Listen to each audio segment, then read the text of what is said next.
Hey guys, welcome back to Adorned by Cherice. Today we're making this pom-pom garland out of handmade pom-poms. This is a very simple project. You just need some yarn and you can make your own pom-pom maker. And yeah, so we're gonna get started now. Please like, comment, and subscribe. We have reached over 500 subscribers, so I'm very excited about that. Thank you so much. I can't wait until we even grow even more. But yeah, so please like, comment, and subscribe, and let's get started on our beautiful spring pom-pom garland. This goes cute in a child's bedroom. You can put this on your fireplace mantle. This is just perfect for spring. So if you want to make your own, stay tuned. I'll see you guys soon. Bye.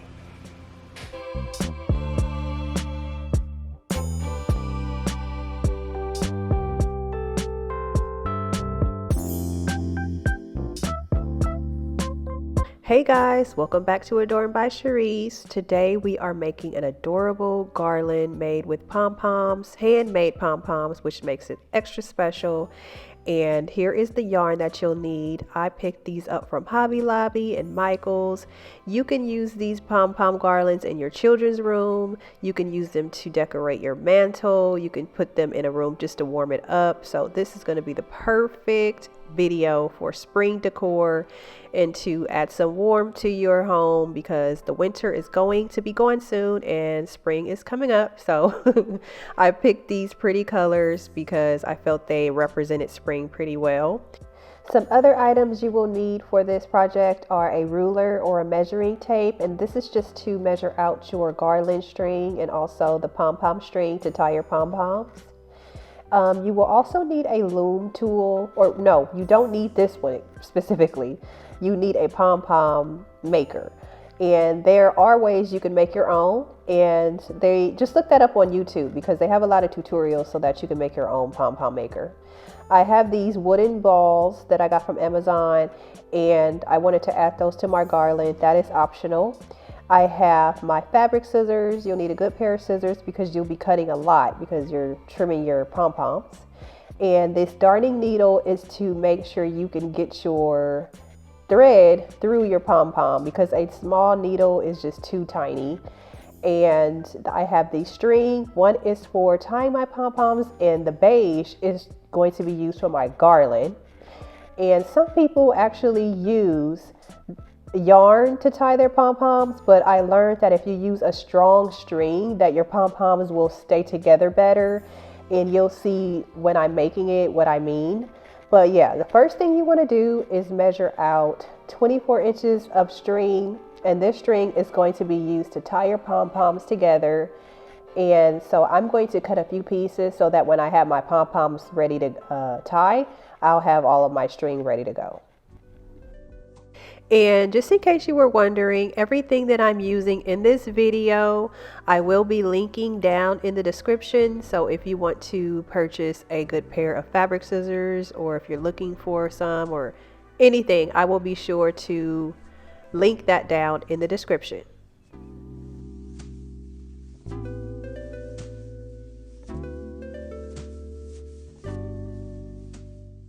Okay, so I'm going to start out with yellow, and you just take your pom-pom maker, and for the loom tool you just put it through one of these notches here, and then you start spinning it around the tool. So you just have a little bit of room there to, the way I point it is to show you to keep that little space there open so that you can get your string through it. But yeah, so you go around your loom tool or your pom-pom tool, and you go and you spin it around. I mean, this is pretty self-explanatory, but the thing is that I learned that you want to go around about 180 spins. But when you start doing these pom-poms on your own, you'll start to realize how big you want your pom-pom. So I wouldn't necessarily go 180 spins. I noticed that I go around, I would say about 200 and something, because it does depend on the yarn, because some yarns are different fluffiness. I'm not really I'm not really well versed in yarn, but you know, some is thinner and some is more fluffy. So once you start doing this, you will get a feel for what, you know, how big you want your pom-pom to be. So you will get a feel to how many times you should spin it around the pom-pom. I hope I'm making sense because it does come to you naturally after you've done it a few times. But you want to make sure if you're using this particular tool that you leave a space between for where I'm putting my thumb and my finger, because then you're going to need to put your string through that space. And if the yarn is too tight around that space, you won't be able to get it through. But you'll see very shortly what I mean by that. So once you're done, you want to go ahead and place the end of that yarn into one of the notches just to hold it in place, and then get your string to start tying your pom-pom. Yeah, I'm trying to move this little place here so that you can have some room to put your string through. So now you can see what I mean. So you take your string and then you put it through the back and through there to get it out. So yeah.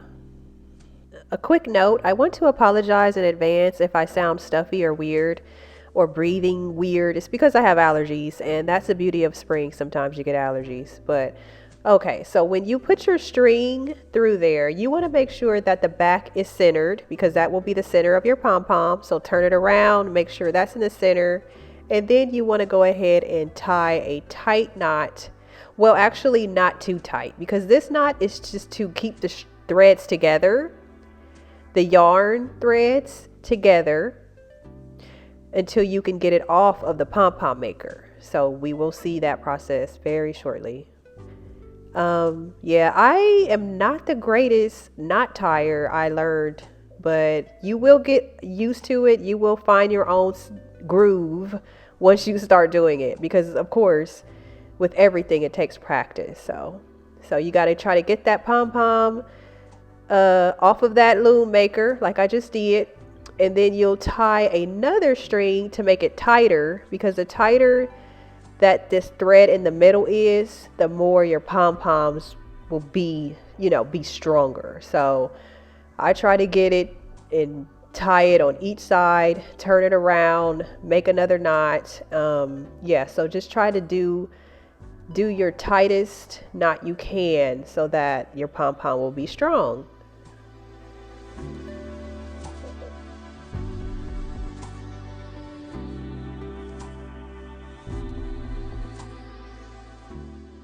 I wanted to add again that this does look very tedious, but once you get a hold of your skill and used to doing it, it will go much faster. You know how everything takes forever the first time you do it, but eventually you will get used to it. And I am very new to making pom-poms. Okay, I am very, very new at this.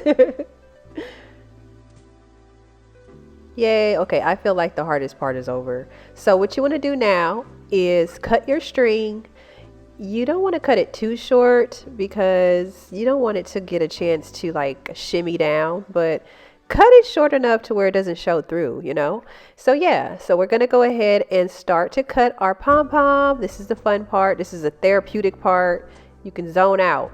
So what you'll do is you'll cut the loops. Be careful. Those scissors are very sharp. I think I cut myself, but I'm still here, so it's all good. And just cut these loops off, and then we'll move on to cutting our pom-pom.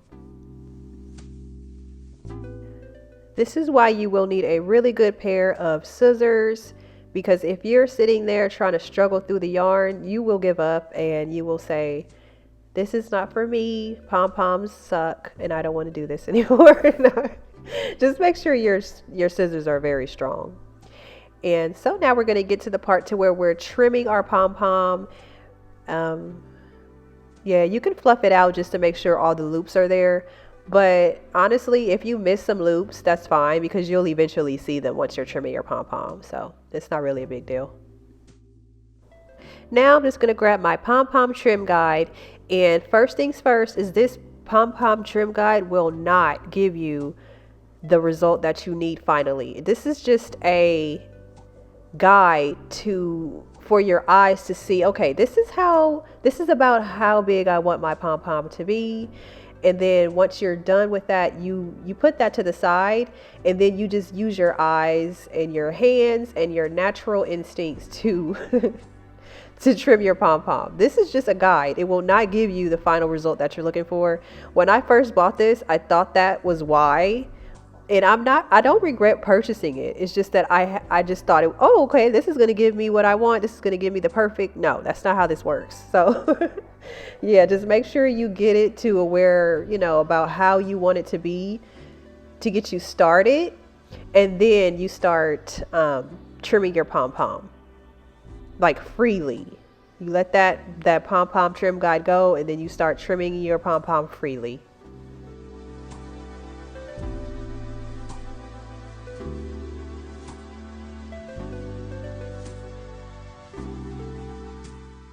Okay, so now you just want to fluff out your pom-pom and do the trims that you see, or make it smaller, or you can't make it bigger, obviously, because you already cut it, but just to make it even. And yeah, just use your eyes and keep on fluffing it out to see where you feel like you need to cut a little bit of the yarn. I'm going to save my yarn and use it for other projects. So you can put your yarn in a plastic bag and use it for stuffing, or you may never know what you need it for, because when you're crafting, sometimes you just need things. So we're going to get started on our next pom-pom.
Okay, so I have all of my pom-poms here and ready to go through the thread. I love the color combinations that I picked out. I just feel like it's perfect for spring. So yeah, I have some whites, some greens, some purples. Just choose any colors that you like. Now we're going to go ahead and start threading these through the nylon and making our garland. I'm going to go ahead and thread this now through the darning needle eye, and this is pretty simple because since we picked this type of needle, it's easy to get it through the eye.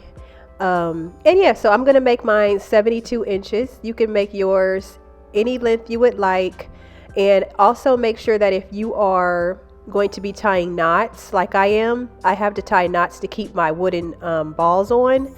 to account for that as well, because it will make your string shorter, or your garland shorter. If you see black there, I had to burn it a little bit because it kept unraveling. I guess this nylon unravels, so that's why you'll see that little black dot there. But anyway, we're gonna go ahead and start putting our wooden balls through the string, or our string through the balls, and I'm going to make 2 knots because the hole on these wooden balls is kind of big and it kept stretching or pushing through. So yeah, that's what I'm gonna do now.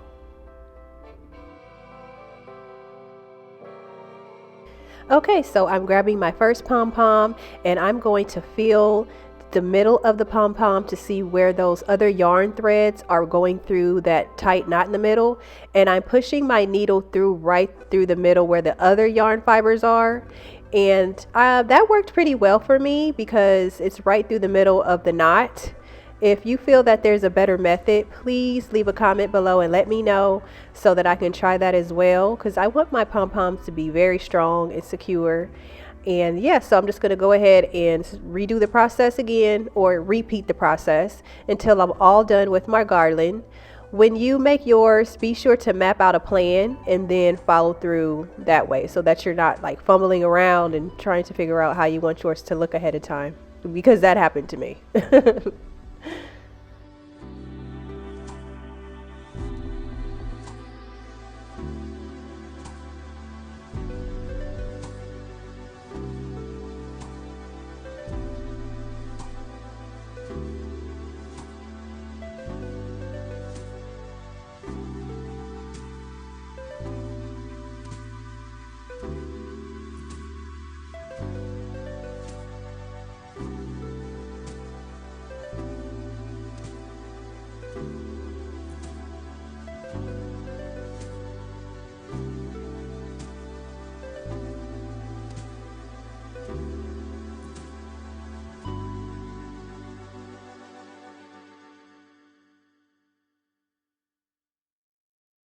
I went very far to the end of my string, so I'm adding a little bit of string so that I'll have some room to tie this up if I wanted to.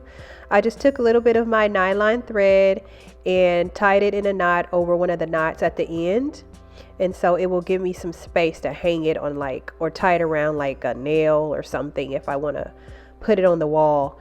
And I had to burn the edges because again it was unraveling, so if you use nylon, just be sure you know that it might unravel.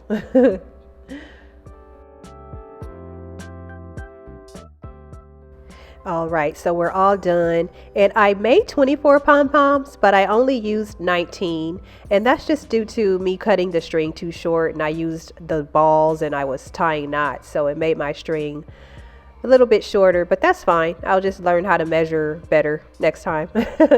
So yeah, this is how my garland turned out. I didn't hang it up, but I did go ahead and put it on my tiered tray that I have in my kitchen.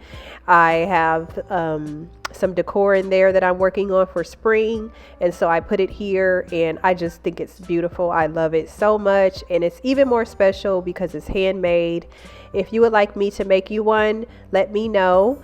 Leave a comment below and I'll see if I can put those up on my website, because this was very fun. You could also hang it on your wall. I do have an example coming up. Please be sure to like this video, comment, and subscribe. I'll be making some more videos very soon with some spring decor, spring jewelry. So yeah, please make sure you like, comment, and subscribe.